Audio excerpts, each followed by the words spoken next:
Hreyfing eða kyrrstaða. Motion or lack of motion. Samtal 1. Hvar ertu? Sæll maður, hvar ertu núna? Á kaffibrennslunni, en þú? Ég er bara heima að gera ekkert. Eigum við að fara eitthvað? Já, eða ekki? Eigum við ekki að fara í sund? Mér langar að slappa af í heita pottinum. Heyrðu, góð hugmynd, en ég ætla að fara heim og ná í sundfötin mín fyrst. Allt í lagi, hittumst í lauginni eftir smá. With certain question words and adverbs of place, Icelandic makes a three-way distinction between motion away from that place, being at that place, and then motion towards that place. So let's start in the middle here. We have the words hvar, hér or hérna, þar or þarna, and then heima. These words don't imply any motion, they just have a static meaning. So hvar means where, hér means here, and þar means there. Hérna and þarna are the emphatic forms, and they translate roughly as right here or right there. And then finally we have heima, which means at home. You don't need to use any preposition with this word, as it works like an adverb and not a noun. So ég er heima, I am at home. On the left we have the equivalents for motion away from that place. So hvaðan means where from, héðan from here, þaðan from there, and then að heiman from home.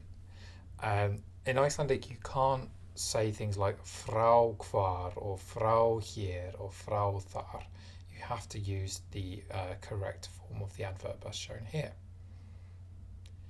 On the right we have the set that indicates motion towards that place. So hvert means where to, hingað to here, þangað to there, and then heim means home or to home. So let's have a look at how we use these in a sentence. Hvert ertu að fara? Heim. Hvaðan ertu að koma? Að heiman. Ætlum við ekki að fara á kaffibrennsluna? Já, förum þangað núna. Komdu hingað. Farðu þangað. Have a look at each of these sentences and make sure that you're comfortable with how the words are used in each of them. Just a note on some of the verb forms. You have komdu and farðu. These are imperative forms, the commanding forms of the verbs. Komdu from koma and farðu from fara.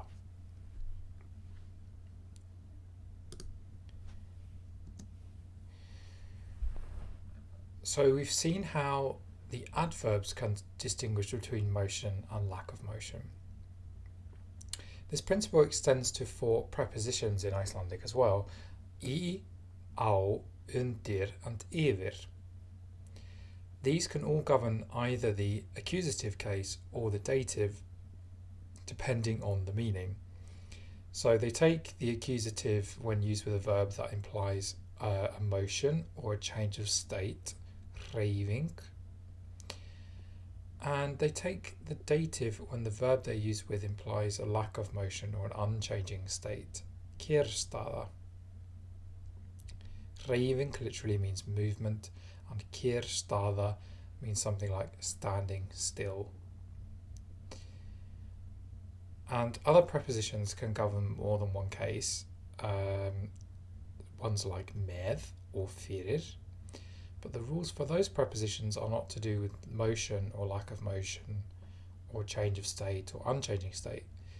They have particular rules for each. We'll look at með in our next lesson. That's one of the main ones, and the rules for that are different but relatively easy to understand. So let's look at some examples of accusative versus dative. Hreyfing eða kyrrstaða. Ég fer í bankann. Ég í bankanum. Við löbbum á veitingastaðinn. Við borðum á veitingastaðnum. Pabbi keyrir í vinnuna. Pabbi í vinnunni. Ertu á leiðinni í skólan? Ertu í skólanum? Á leiðinni means on the way. Just a note about the words vinna and skóli here as well. In Icelandic, it's very common to use these with the definite article. So instead of saying keyrir í vinnu or keyrir í skóla, you would normally have the definite article on them there.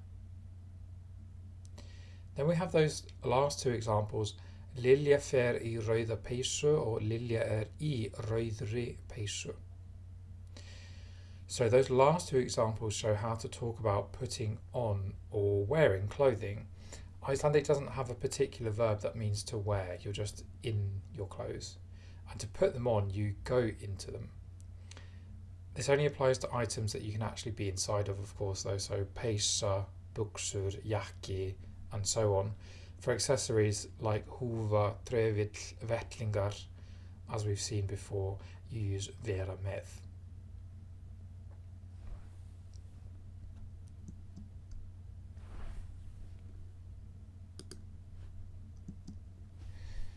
Sometimes the distinction can be quite subtle. These sentences both contain the verb fljúga, to fly, which at first glance would appear to imply a motion, but we need to look a little bit closer at each of these sentences because both of them are valid and they actually have distinct meanings. So the first one, we have þolfall, accusative. Við fljúgum yfir Ísland. And this means that we fly over Iceland and then we continue past it. So this is a changing state because the plane goes from being over Iceland to not being over Iceland. Then the second one, we have þolfall or dative. Við fljúgum yfir Íslandi.